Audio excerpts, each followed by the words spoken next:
नमस्कार दोस्तों, welcome again. कुछ फैमिली प्रॉब्लम्स की वजह से लेक्चर एक हफ्ते तक रिकॉर्ड नहीं हो पाया, उसके लिए हमें खेद है। तो आज से हम क्या है यूनिट 4 स्टार्ट करने वाले हैं। Unit 4 pre Mauryan period. Unit 1, unit 2 और यूनिट 3 हम ऑलरेडी डिस्कस कर चुके थे। यूनिट 1 जो कि स्टोन एज हमने कवर कर लिया था, IVC, Indus valley civilisation, Sindhu घाटी सभ्यता हमारा पूरा हो चुका था, एंड वैदिक काल, वैदिक पीरियड हमने पढ़ चुके थे। और इनके साथ साथ एक क्वेश्चन सीरीज भी चल रही है, हिस्ट्री के प्रीवियस ईयर क्वेश्चंस की सीरीज। देन आज से हम यूनिट 4 स्टार्ट करेंगे, प्री मौर्यन पीरियड या पूर्व मौर्य काल। इस यूनिट को हम क्या है 5 पार्ट में डिवाइड किया है, 5 पार्ट्स में पढ़ेंगे।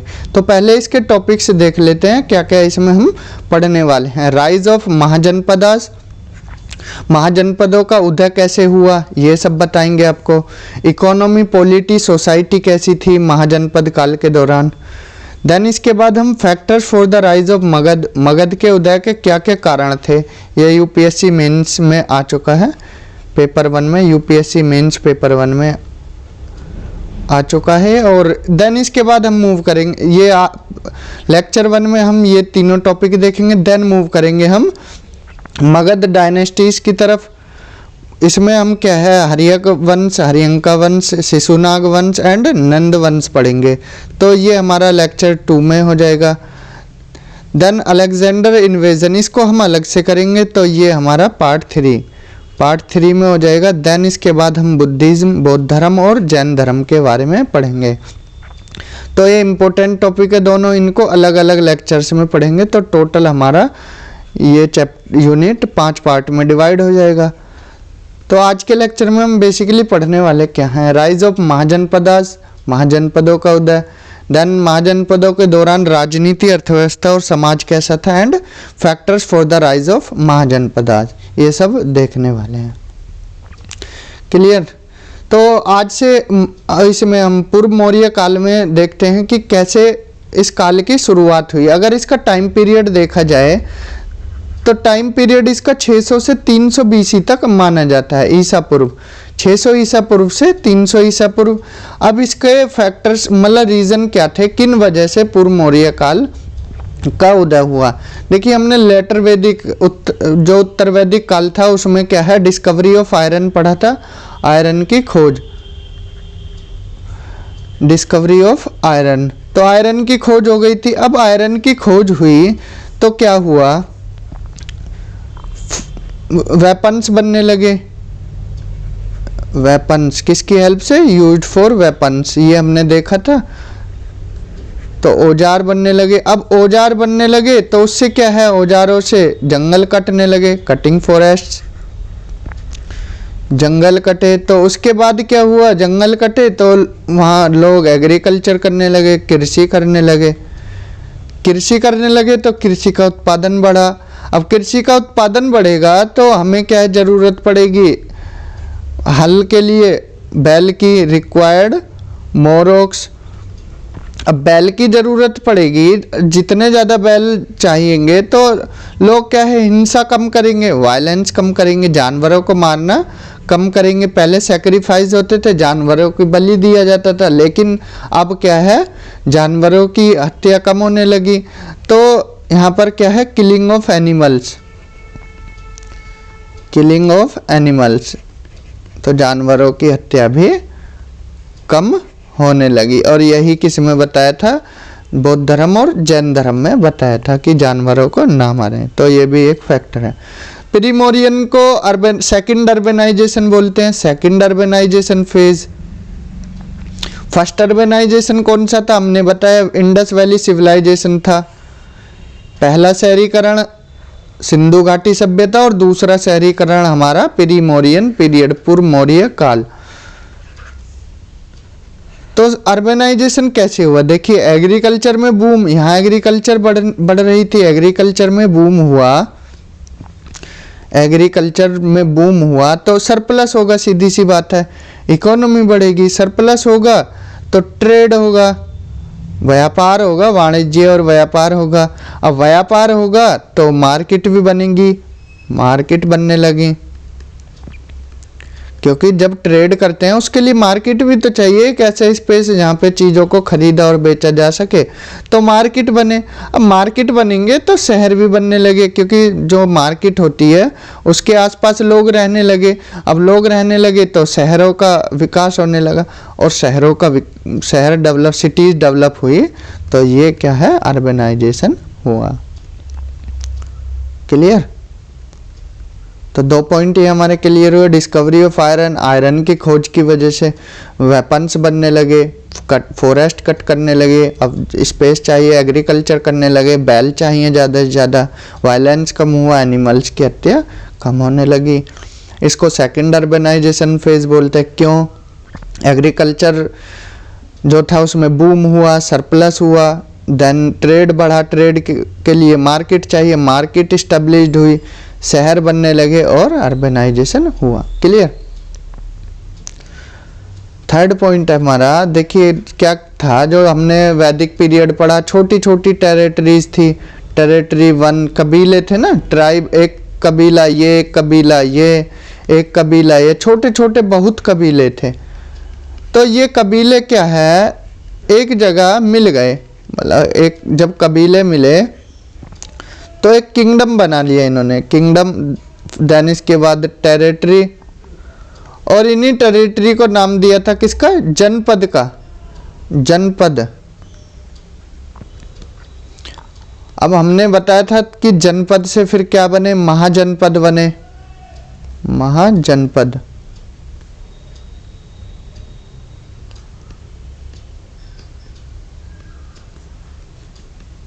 और महाजनपद की बात की जाए तो इम्पोर्टेंट, कितने टोटल महाजनपद है, जिसने हिस्ट्री थोड़ा पहले पढ़ी होगी उसको पता है 16 महाजनपद है। और 16 महाजनपद में भी इम्पोर्टेंट कौन सा महाजनपद है, मगध, मगध महाजनपद है, जो कि कहाँ पर है, आज के टाइम में देखा जाए तो जो बिहार वाला क्षेत्र, पटना का, पटना और गया का रीजन, वही मगध था उस टाइम पे। तो महाजनपद का विकास कैसे हुआ, छोटे छोटे कबीले थे, फिर किंगडम बने, देन इसके बाद टेरिटरी बनी, उन्हीं टेरिटरी को नाम दिया जनपद का, जनपद कन्वर्ट हो गए बड़े बड़े महाजनपद में, और टोटल महाजनपद 16 थे उस टाइम पे, और इम्पोर्टेंट महाजनपद मगध। क्लियर? देन इसी काल में क्या हुआ, जो हमारा सनातन धर्म था या हिंदू धर्म बोलो, तो उसमें क्या था, बलि दी जा रही थी जानवरों की, और जो ब्राह्मणिकल सोसाइटी थी उसको थोड़ा प्रायोरिटी दी जा रही थी। तो उससे क्या हुआ, तो जो हमारे सेक्ट्स थे, अलग अलग सेक्ट्स बनने लगे। ब्राह्मणिज्म अलग था, शैविज्म अलग, बुद्धिज्म निकल के आया, जैनिज्म निकल के आया, तो ऐसे आजीविका निकल के आया। तो ऐसे ही टोटल कितने सेक्ट्स निकल के आए, टोटल सेक्ट्स निकल के आए, जिसमें इम्पोर्टेंट कौन कौन से थे, बुद्धिज्म, तभी हम इसमें बौद्ध धर्म के बारे में पढ़ेंगे, बुद्धिज्म, जैनिज्म एंड आजीविका, ये 3 हम पढ़ेंगे।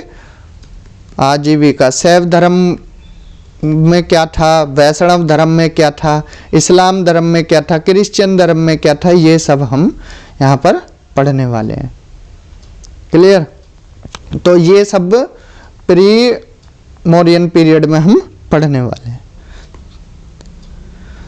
तो महाजनपदों का उदय कैसे हुआ, ये हमने अभी जैसे प्री मौर्यन पीरियड में एक एक पॉइंट बताया था। तो मेनली इसमें क्या है, आयरन प्रोडक्शन सेंटर था, आयरन की खोज हो गई थी, जो लोहा था, लोहे की खोज हो गई थी।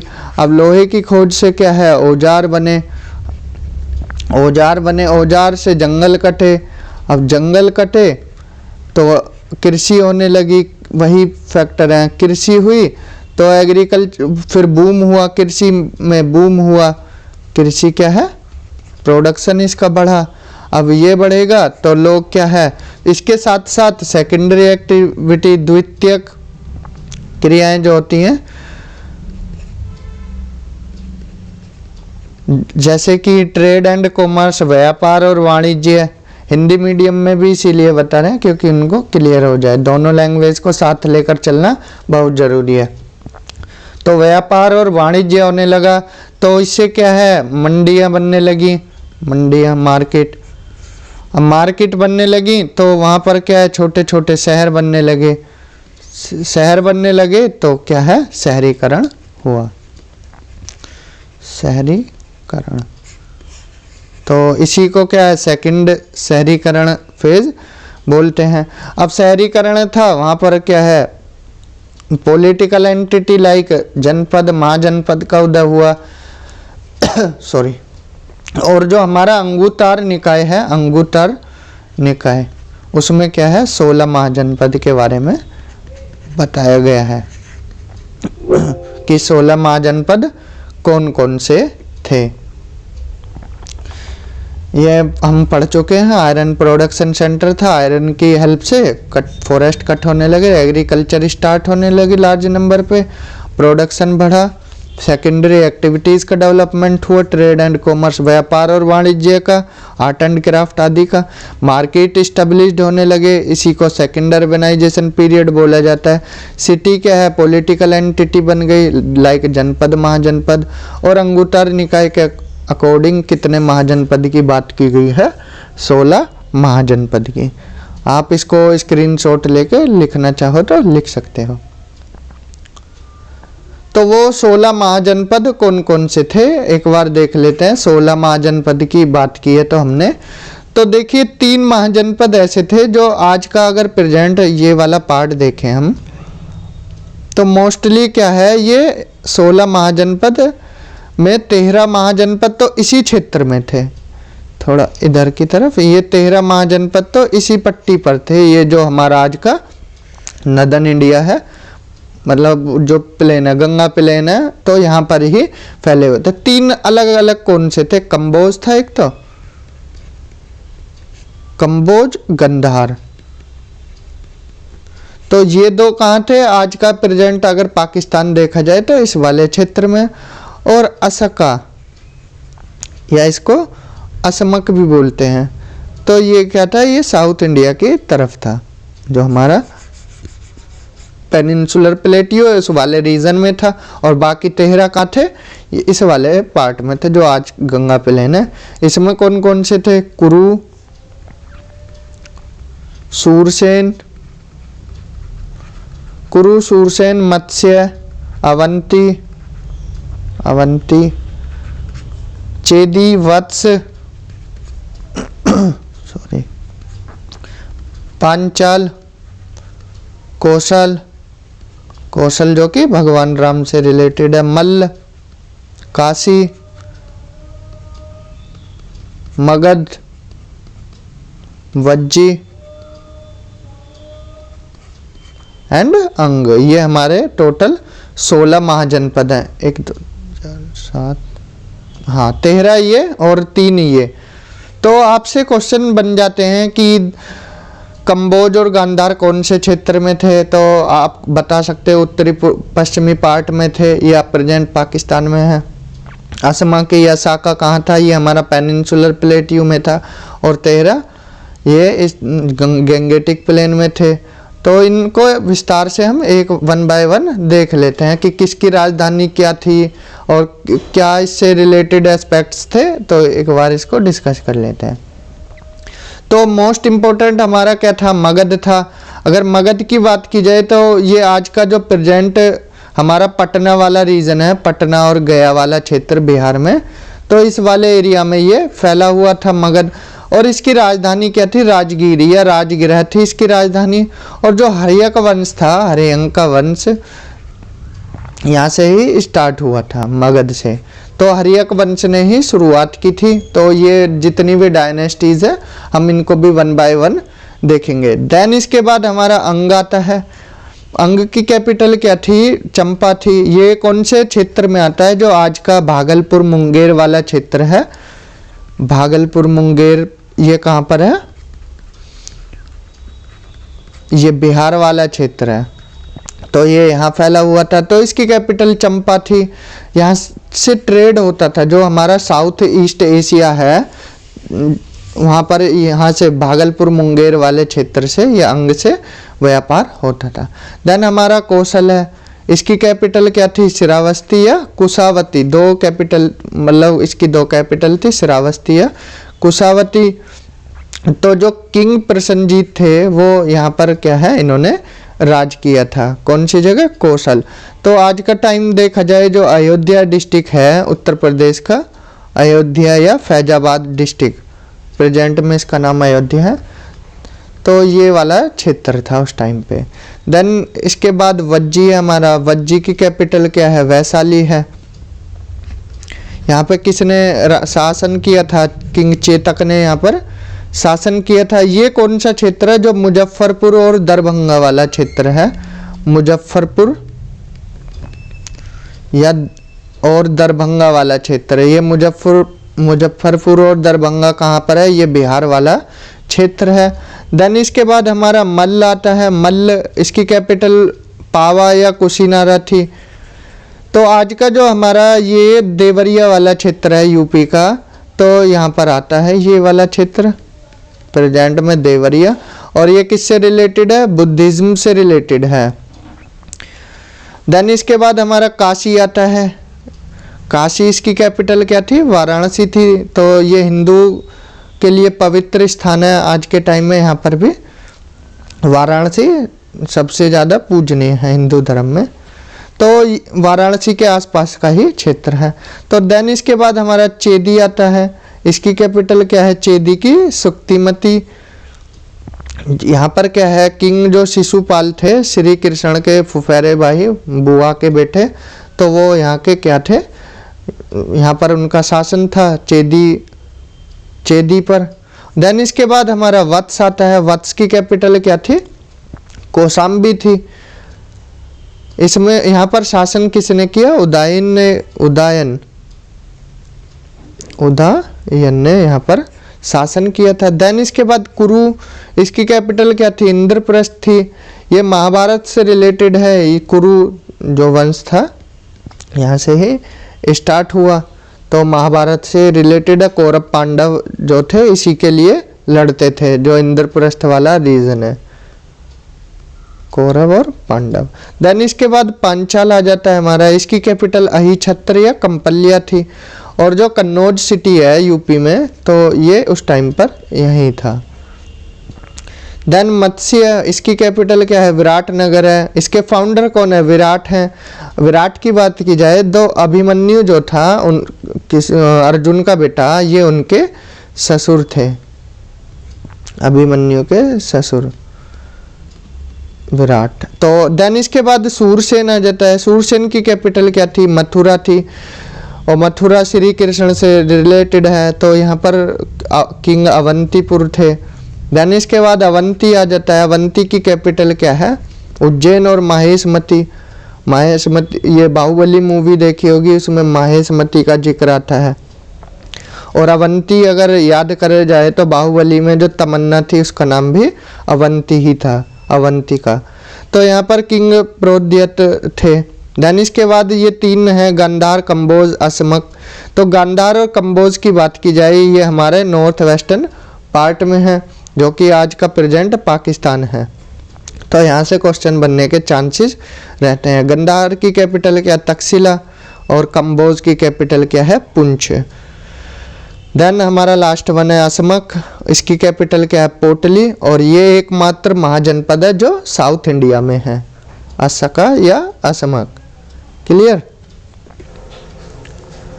देन कुछ इंपॉर्टेंट पॉइंट देख लेते हैं महाजनपद से रिलेटेड कि कौन कौन से पॉइंट थे।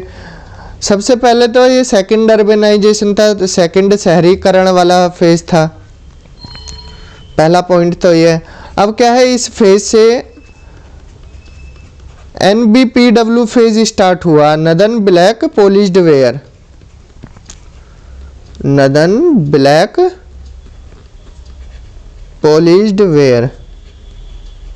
अब तक हम क्या है, ब्लैक एंड रेड पोटरी पढ़ रहे थे, ये सब प्लेन पोटरी ये सब पढ़ा। तो इस पीरियड में क्या है, NBPW northern black polished where, इस टाइम उत्तरी काले पॉलिश वाले बर्तन देखने को मिलते हैं। अब ऐसा नहीं है नाम से ही देखा जाए कि ये सिर्फ नॉर्थ पार्ट में ही मिले नदन इंडिया में, ऐसा नहीं है, ये साउथ इंडिया में भी थे, सिर्फ नाम है इसका नदन ब्लैक पॉलिश्ड वेयर। अब ऐसा नहीं है कि सिर्फ ब्लैक कलर से ही बनते थे, बाकी अदर कलर से भी बनते थे। पॉलिश्ड के साथ साथ ही अनपॉलिश्ड भी थे, समटाइम अनपॉलिश्ड भी कुछ मिल जाते हैं NBPW फेज में। अब इसी फेज में क्या है, beginning of use of money, money का प्रचलन स्टार्ट हो गया। जो पंचमार्क कॉइन थे हमारे, पंचमार्क या पंच चिन्हित सिक्के जो बोल सकते हैं, इनको आहत सिक्के भी बोला जाता था, आहत सिक्के।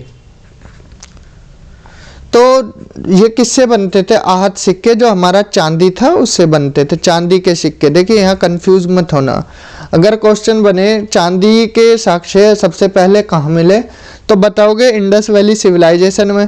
लेकिन अगर चांदी के सिक्कों की बात की जाए, चांदी के सिक्के हमें कहाँ देखने को मिले तो आप बता दोगे महाजनपद, यानी कि प्रीमोरियन फेज में हमें देखने को मिले चांदी के सिक्के। क्लियर? तो इन सिक्कों के साथ साथ हमें कॉपर के सिक्के भी देखने को मिले हैं, तांबे के सिक्के भी यहाँ पर देखने को मिले हैं। तो सेकेंड अर्बनाइजेशन फेज था और NBPW फेज बोला जाता है इसको, northern black polished where phase. अब ये हमने बताया कि क्या होता है। Beginning of use of money, money का यूज होने लगा। पंचमार्क कॉइन, चांदी के सिक्कों का प्रचलन और कॉपर के सिक्कों का प्रचलन। यहाँ पर क्या मेटलिक मनी स्टार्ट हो गई थी, जो मेटल की सिक्के बनने लगे थे यहाँ पर स्टार्ट हो गया था। पकी हुई ईंटें, ये तो हमने सिंधु घाटी में भी देखी और यहाँ भी देखने को मिलती हैं। रिंग वेल्स, गोल कुएं देखने को यहाँ पर मिले हैं। अब क्या है, जो विलेज और टाउन थे इनका एक्सपेंशन होने लगा, इनके नाम दे दिए गए। जैसे पुरा और नगर है वो किसको बोला गया, सिटी को बोला गया है। और निगम है ये किसको बोला गया है, टाउन को बोला गया है, जो छोटे छोटे कस्बे टाइप होते हैं। नगर का स्मॉल टाउन्स को बोला गया है, टाउन थोड़ा बड़ा होता है स्मॉल टाउन और थोड़ा छोटा होता है कस्बे टाइप। देन वैसाज, जो मर्चेंट स्ट्रीट होती थी जहाँ पर छोटे छोटे व्यापारी घूमते रहते थे, फेरी लगाने वाले भी जो घूमते हैं उनको क्या है, वैसाज बोला गया है। ये UPSC या स्टेट PCS में डायरेक्ट क्वेश्चन यहाँ से बन जाते हैं। इन टर्मिनोलॉजी से आजकल ज़्यादा क्वेश्चन पूछे जा रहे हैं। सेठी की बात की जाए तो सेठी उस टाइम पे हाई लेवल बिजनेसमैन को बोला जाता था। कमिकाज कस्टम ऑफिशियल्स को और रॉयल ऑफिशियल्स को राजभट्टाज बोला जाता था। 10 कमकारा जो कृषि में क्या है लेबरर का काम करते थे और गहापति रिच पीजेंट्स को बोला जाता था। क्लियर? ये टर्मिनोलॉजी आपके लिए इम्पोर्टेंट है। देन राइस क्या थी यहाँ पर, प्रधान अनाज था। Rice was the staple serial. Rice के साथ साथ हमें बार्ले, पल्सिस, मिलेट्स, कॉटन और शुगर केन आदि भी देखने को मिलते थे। और यहाँ पर जो हल था, हल अब किसका बनने लगा था, जो हल का आगे का सिरा होता है जिससे खेत जोता जाता है वो लोहे का बनने लगा था। तो आयरन प्लोसोयर का यूज हुआ। अगर एडमिनिस्ट्रेटिव सिस्टम की बात की जाए तो टॉप पर कौन था, राजा था, राजा किंग। उसके नीचे फिर अमात्य आते थे, अमात्य। और देन इसके बाद आपको आयुक्ताज देखने को मिलते थे। अमात्य क्या थे, इनके अंडर में क्या है, एग्जीक्यूटिव एंड मिलिट्री,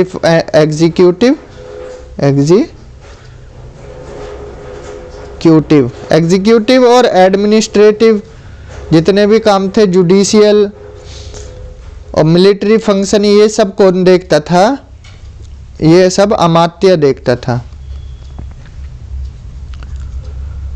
देन इसके नीचे अमात्य के नीचे आते थे आयुक्ताज। तो एडमिनिस्ट्रेटिव सिस्टम में किंग सबसे ऊपर, देन अमात्य, देन आयुक्ताज आते थे।